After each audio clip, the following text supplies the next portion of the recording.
जेव्हा मत्सराचा अग्नी पेटतो तेव्हा संतत्वाचा कस लागतो.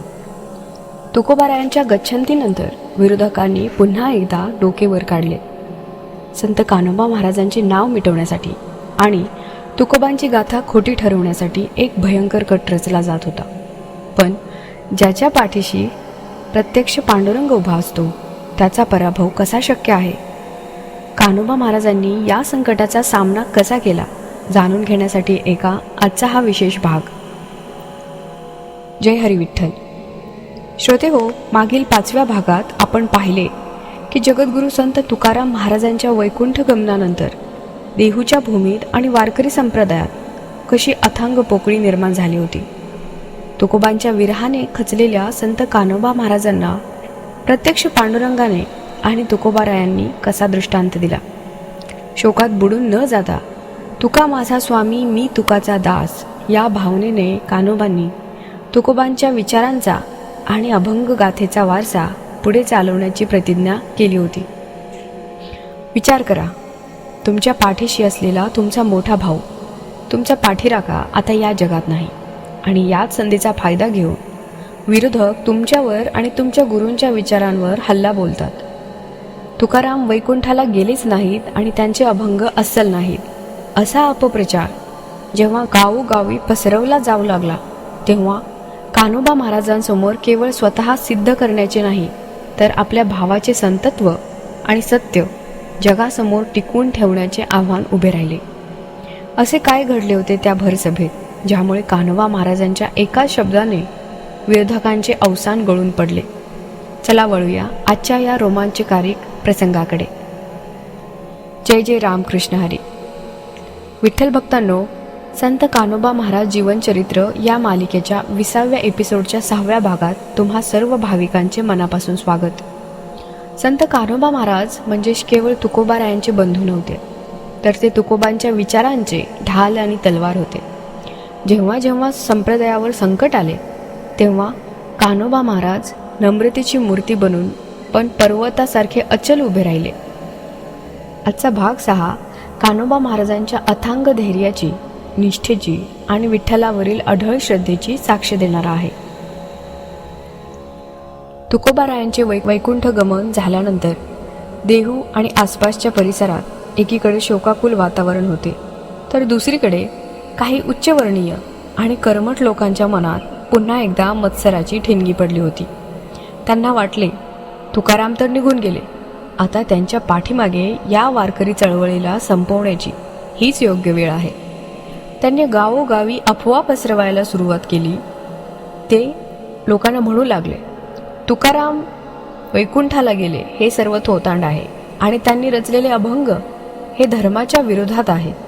आता देहूत उरलेला त्यांचा धाकटा भाऊ कान्होबा हा लोकांना भ्रमित करत आहे. हा अपप्रचार हळूहळू वाढू लागला.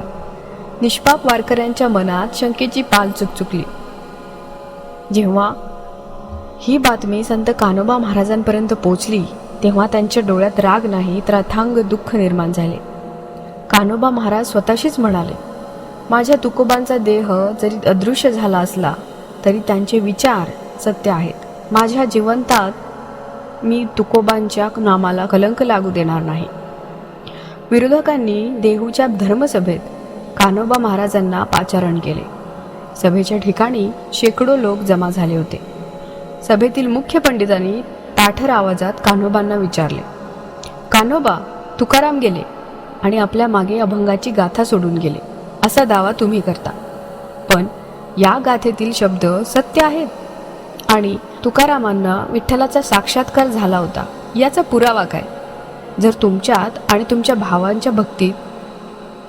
भावाच्या भक्तीत ताकद असेल तर आज या सभेत धर्माच्या नियमानुसार ते सिद्ध करून दाखवा. सभेत शांतता पसरली. काही वारकरी घाबरले होते, पण कान्होबा महाराजांच्या चेहऱ्यावर एक अलौकिक तेज होते. ते अत्यंत शांतपणे पुढे आले.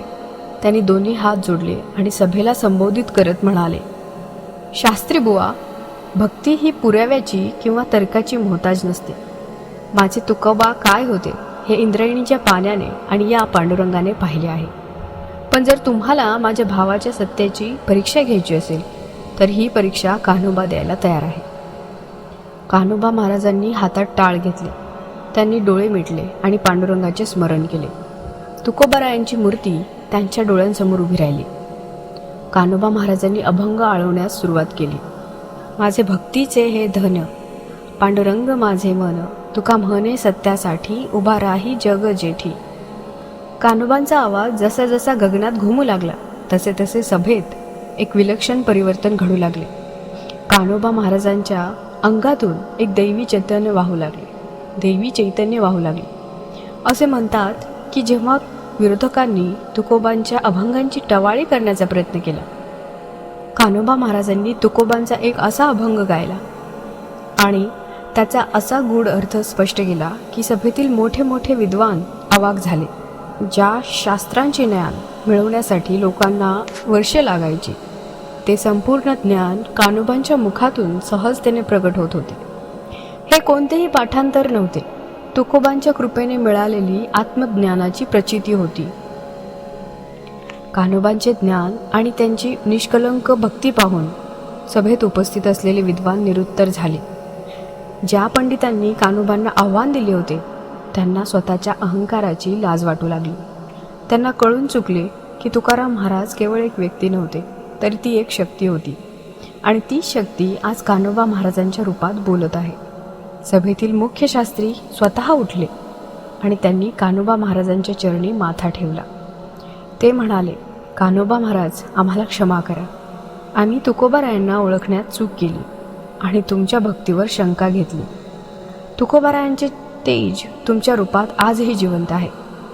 कान्होबा महाराजांनी त्यांना नम्रतेने उठवले आणि म्हणाले, हा विजय माझा नाही, हा विजय माझ्या तुकोबांच्या सत्याचा आणि पांडुरंगाच्या नामाचा आहे. वैमनस्य सोडा आणि विठ्ठल नामात लीन व्हा. श्रोते हो, कान्होबा महाराजांच्या जीवनातील हा प्रसंग आपल्याला शिकवतो की सत्याला कधीही पुराव्याची गरज नसते आणि खऱ्या भक्तीसमोर मोठमोठा अहंकारही नतमस्तक होतो. तुकोबारायांच्या जाण्यानंतरही त्यांच्या विचारांची पताका कान्होबा महाराजांनी धैर्याने धरून ठेवली. म्हणूनच आज तुकोबांची गाथा घराघरात पूजली जाते. तर श्रोते हो, हा होता संत कान्होबा महाराज जीवनचरित्र या मालिकेतील 20व्या एपिसोडचा 6वा भाग. कसा वाटला आजचा भाग हे आम्हाला नक्की कळवा. संत कान्होबा महाराजांच्या अलौकिक जीवनचरित्राचा पुढील प्रवास आणि त्यांचा अंतिम काळ कसा होता हे आपण पाहणार आहोत या मालिकेच्या पुढील भागात. तोपर्यंत संत कान्होबा महाराजांच्या चरणी मनोभावे प्रणाम करूया आणि प्रेमाने म्हणूया, रामकृष्ण हरी.